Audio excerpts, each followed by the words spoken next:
while liking the concept and particularly liking the light. And no one likes to do things when you don't know and you can't see, so visualization is key. It's a complete different surgery compared to the old approach with the traditional iTrack. As soon as you start making things easier, then people will start shifting to adopt it. It has improved a lot compared with the manual approach. It's consistent with the other MIGS devices and how we perform other MIGS procedures too.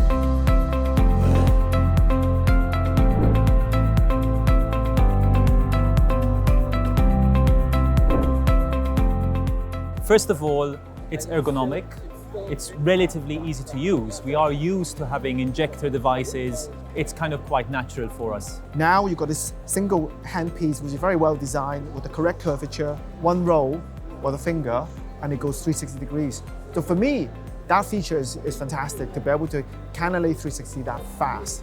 Now we have a single-use handpiece with a slider, which makes it so easy for us to open Schlemm's canal, open trabecular meshwork, push the catheter forward really fast. So having the iTrack Advance with its loading system, I think takes a lot of that kind of manual labor and the uncertainty too of maintaining that good view, takes that into consideration. I think it helps a great deal. So the packaging of the new microcatheter within the deployable cannula, the surgeon can do that with one hand versus previously having to manipulate microforceps. Not every surgeon is comfortable with or proficient at using intraocular microforceps to manipulate a catheter that needs to be handled, with care. It's a very good device. You can handle with one hand.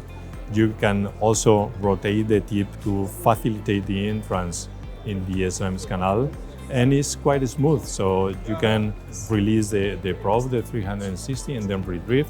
It's less possible that you have trabeculotomies induced by the probe compared that when we were using the manual approach.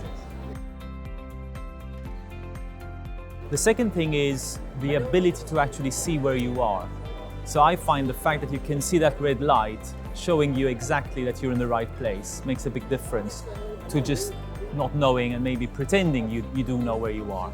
The very first time you ever pass the fiber optic through a 360 degrees and your eyes lit up, because genuinely the very first time be able to anatomically cannulate this very mythical Schlemm's canal that you only see in textbook. And the flashing lights really adds the confirmation you've gone round.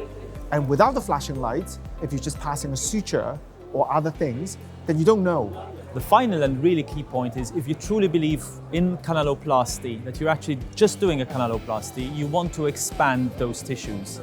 And you don't know exactly how much volume you need. So the fact that you can actually control how much volume and inject as you go in and go out makes a big difference. I like control, and I like the ability for me to dilate more, dilate less, vary the clicks depending on the knowledge that we gain throughout the journey and depending on the patients. So for me, the whole concept and features now in a single handpiece is lovely.